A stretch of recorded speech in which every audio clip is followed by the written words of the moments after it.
You are 22 years old. You step off the subway onto a Manhattan sidewalk for the first time in a suit. You do not know a single person in this building. You look up at 60 floors of glass and you take one breath. Then you walk in. 300,000 people applied for this internship. 3,000 got in. You are one of them. You don't feel like it yet. You feel like someone who is about to be found out. They clip the badge to your chest. Summer analyst, intern. 2 words that took 4 years of grades, 2 rounds of interviews, and 1 case study at 6 in the morning to earn. Your desk is in the corner, the smallest one. You open your laptop, blank spreadsheet, cursor blinking. You have no idea what you are supposed to do next. Nobody tells you. That is part of the test. Goldman Sachs received over 300,000 applications for its 2023 Summer Analyst program. It accepted roughly 3,000, a 2% acceptance rate. You beat out 98% of people to get a desk nobody wanted. Your first real assignment arrives on a post-it note. 6 coffees, specific orders, oat latte extra hot, black no sugar, almond milk flat white. You read it 4 times on the way to the elevator. You carry 6 coffees through the revolving door. You move the way someone moves when spilling is not an option. 1 wobbles, you catch it. 1 is wrong. A VP holds it up without looking at you. This is oat, I said. Almond. You are already standing. You go back. No complaint, no explanation. You go back. 11:30 p.m. The office is mostly empty. A pizza box sits beside your keyboard. You are building a spreadsheet for a deal that may not close. For a VP who may not read it, you build it anyway. Your head drops, snaps back up. You slap your cheeks, take the last sip from a cold coffee, and keep typing. This is not unusual. This is Tuesday, 6 a.m. You arrive before anyone else. You hang up your jacket, sit down, and open your laptop. Outside the windows, the city is still dark. You start working before it wakes up. The model is the product, a discounted cash flow analysis with 3 scenarios, sensitivity tables, and a terminal value that you have rebuilt 4 times because the assumptions keep changing. You build it again. 3 a.m. You fix every red mark, one by one, circle by circle. The VP's comments cover every page. You treat each one as a direct instruction, and you do not stop until the last mark is gone. You send the revised model at 5:17 a.m. sent. You lean back and stare at the ceiling for 30 seconds. The first 30 seconds of rest you've had since Monday. 9 a.m. The VP opens the email, reads the model, nods once, closes the laptop, says nothing. That single nod is the only feedback you will receive. It is enough.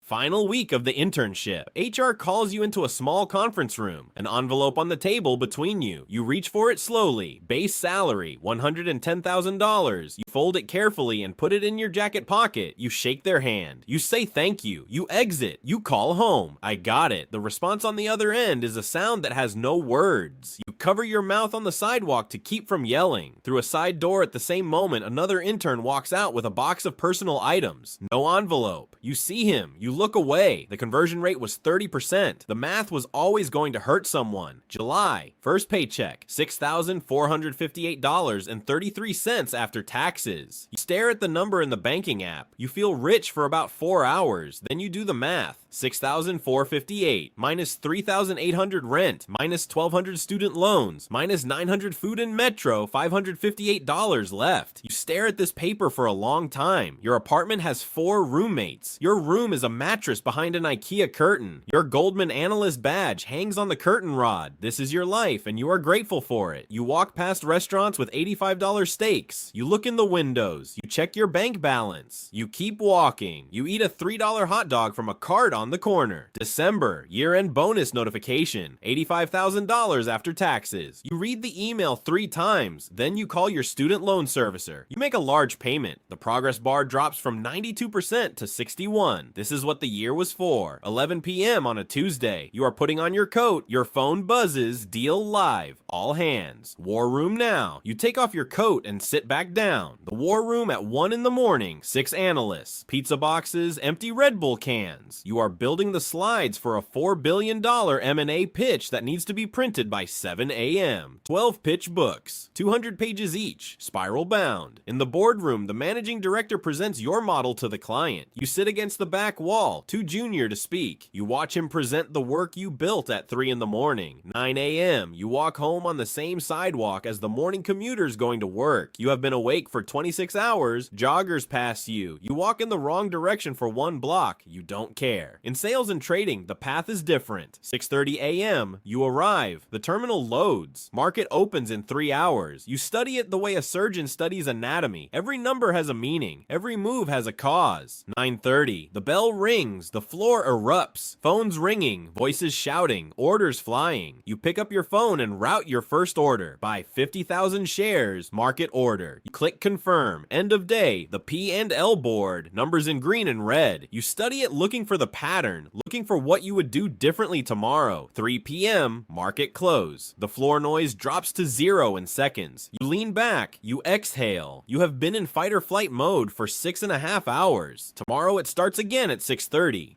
6 months in, a coworker from your analyst class appears at your desk with a box of personal items. Private equity. He got an offer. You shake his hand. You mean it. Then another leaves for a startup. Then another for business school. You watch each one go. Your section of the floor gets quieter. 78% annual turnover. The class is thinning. Your name still has a check. You make associate. You now have analysts reporting to you. 2 of them. You give instructions the way your VP gave them to you, pointing at the model. Specific, no excess. You have the red pen now. Associate base, 175,000. Bonus target, 150 to 250,000. You read the letter, nod. Place it in the drawer with the others. You have a collection now. First time at the client table, not against the wall, at the table. A CFO asks you a direct question. You answer it, cleanly, no hedging. The MD glances at you, a micro nod. That nod is worth more than the bonus. You find an error in cell D47. You circle it, write a note, slide it back without a word. You remember being on the other side of this desk. You do it anyway. 2 in the morning. You stare at the ceiling. Your phone buzzes on the nightstand with work emails. You don't pick it up right away. You just stare. This is not crisis. This is the cumulative weight of 6 years of always being on. 75% of IBD associates report burnout by year 3. You put your phone down slowly. Look at your coffee. Look at your phone again. Put it back down. A headhunter calls while you are at your desk. You step into a stairwell to take it. Multi-manager platform, portfolio manager role, guaranteed 500,000 base, plus carry. You say, tell me more. VP promotion, new business card, vice president. You look at it. This is the level where half the people leave. For private equity, for hedge funds, for startups, for business school. You put the card in your wallet and go back to your desk. Monday morning, you walk back into the bank through the same revolving door. A decision is forming. You don't announce it. You keep working. The work is still good, but you know. Managing director, 2 words, 10 years. You walk into your corner office for the first time. Window view of Manhattan. You set your bag down slowly. You look out at the city. It looks different from up here. Of the 12,000 MDS across the 5 major banks, you are one. Fewer than 1% of everyone who applied ever reaches this level. You are measured by the revenue you generate, not the models you build, not the slides you make. Revenue. You generate 47 million in fees this year. Your name is at the top of the board. You cold call a CFO. He picks up. In 60 seconds, you pitch an unsolicited M&A idea. He says, come in Thursday. This is what 10 years of relationship building looks like. MD compensation at bulge bracket banks in 2024 runs from $750,000 to $3 million all in. You are at 1.2 million this year. You read the letter, put it in the safe behind your desk. Average MD tenure before departing for the buy side or starting their own operation, 4.7 years. You have been MD for 3 years. You are listening to a different kind of pitch now. A call comes while you are standing in a hotel lobby after a client dinner. A multi-manager hedge fund platform. They want a PM for a long-short equity book. The carry would be 15% of net P and L. You do the math in your head while they are still talking. On a napkin after he leaves, 15% of a pod that made 80 million last year equals 12 million to the PM.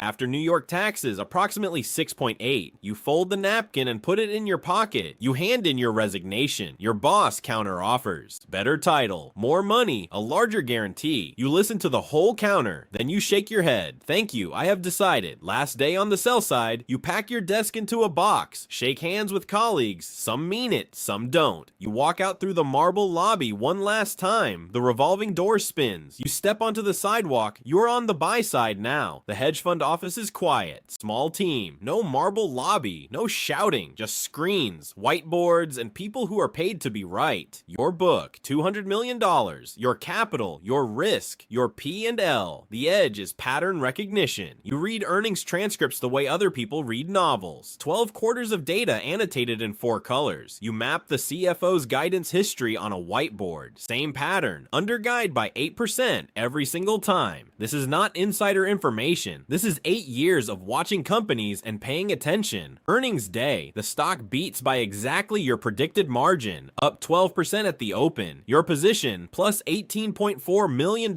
in one session. You sit very still, then you open your journal and write, thesis validated. Repeat process. Year end, $42 million in gross P and L. Your carry at 15%, $6.3 million. After New York taxes, approximately $3.8 million. You deposit it. You put your phone face down on the desk. You sit quietly for a full minute. You close on a house in Greenwich. You move in on a Saturday. The house is mostly empty. One chair, one table, your laptop. You sit on the floor of the living room eating a sandwich. Not sad, just present. This is what you built. Year 3. The market drops hard. Your book is down 8% in a week. You review every position. You cut 2 that no longer have clear catalysts. You hold the rest. Worst single day, minus 14 million. You stare at the number at 4 p.m. Then you open your thesis document. The theses are intact. The facts have not changed. You hold. 3 weeks later, the positions recover. You finish the year flat, not up, not down, flat. You write in your trading journal, discipline held. You planned for this year. You were ready for it. Year 4. Cumulative gross P and L, $312 million.